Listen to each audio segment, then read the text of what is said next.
Humairo. Perkenalkan, nama aku Najwa Kirana. Perkenalkan, nama saya Jessica Anja. Di sini kita lagi ada di Museum Fathahillah. Dan sekarang kita akan menunjukkan kalian isi dari dalam Museum Fathahillah ini. Nah, selamat menonton semuanya.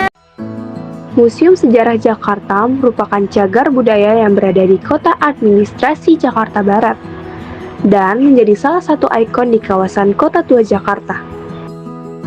Gedung bergaya neoklasik dan Dutch Close ini merupakan bukti sejarah perkembangan kota Jakarta yang masih dapat terlihat keasliannya sampai sekarang. Gedung ini menyimpan berbagai peristiwa, mulai dari masa kolonial sampai dengan masa kemerdekaan.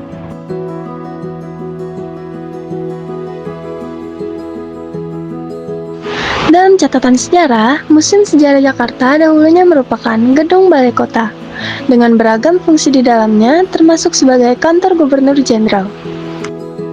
Bangunan yang saat ini dapat dinikmati oleh masyarakat merupakan balai kota ketiga yang didirikan pada tahun 1707 pada masa pemerintahan Gubernur Jenderal John Van Horn dan diresmikan pada tanggal 10 Juli 1710 oleh Gubernur Jenderal Abraham van Riebeeck.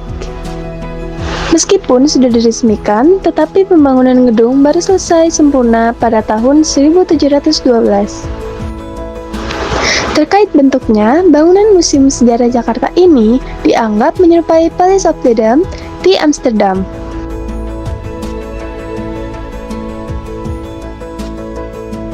Tidak hanya sejarah pembangunannya saja yang panjang, fungsi bangunannya juga berganti beberapa kali sebelum akhirnya menjadi museum.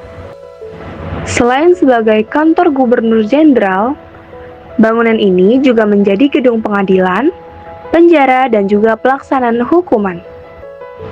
Beberapa tokoh penting juga pernah ditahan di gedung ini, seperti Pangeran Diponegoro dan juga Cut Nyak Dien.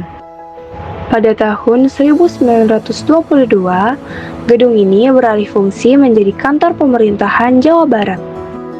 Kemudian pada masa pendudukan Jepang, gedung ini digunakan sebagai markas pengumpulan logistik tentara. Pada masa pasca kemerdekaan, gedung ini menjadi markas Kodim 0503 atau bisa disebut markas Komando Distrik Militer. Sampai akhirnya pada tanggal 30 Maret 1974, Gubernur Ali Sadikin meresmikan gedung ini sebagai Museum Sejarah Jakarta. Sesuai dengan namanya, museum ini menyajikan informasi terkait sejarah perkembangan kota Jakarta, mulai dari masa prasejarah sampai sekarang.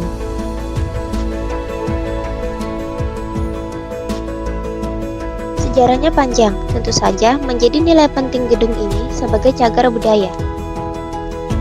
Tidak hanya itu, gaya bangunan yang monumental dan menunjukkan ciri khas suatu gaya juga menjadi nilai lebih dari gedung ini. Sejarah penahanan tokoh-tokoh penting Indonesia di gedung ini juga menjadi bukti bahwa gedung ini mencerminkan perjuangan bangsa Indonesia.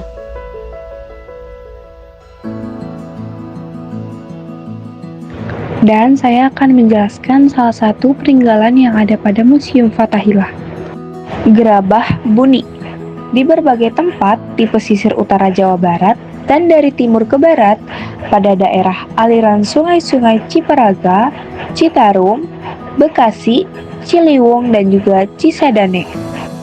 Persebarannya ke barat sampai ke Anyer termasuk Jakarta.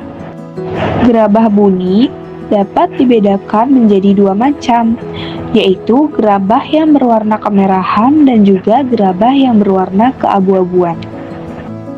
Gerabah-gerabah ini dibuat dengan menggunakan teknik tatap pelandas. Teknik tatap pelandas atau tatap pelandas adalah metode tradisional. Pembentukan gerabah dengan cara memukul-mukul dinding luar tanah liat menggunakan pemukul pipih atau tatap. Sementara di bagian dalam dindingnya akan ditahan menggunakan landasan atau yang kita kenal pelandas.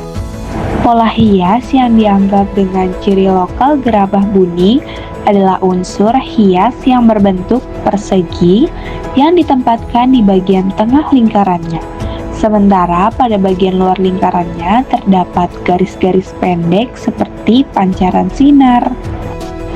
Gerabah yang ditemukan di wilayah Jakarta umumnya menunjukkan ciri yang serupa dengan gerabah Puni. Pejaten, Kampung Keramat, dan Condet Balekembang menghasilkan berbagai jenis gerabah yang menunjukkan kesamaan, baik dari bentuk maupun dari hiasan.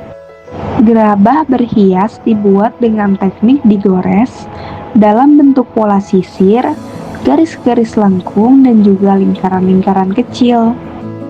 Selain itu, hiasan dikerjakan juga dengan menggunakan teknik pukul tatap yang berhias ukiran atau lilitan tali maupun dengan teknik tekan.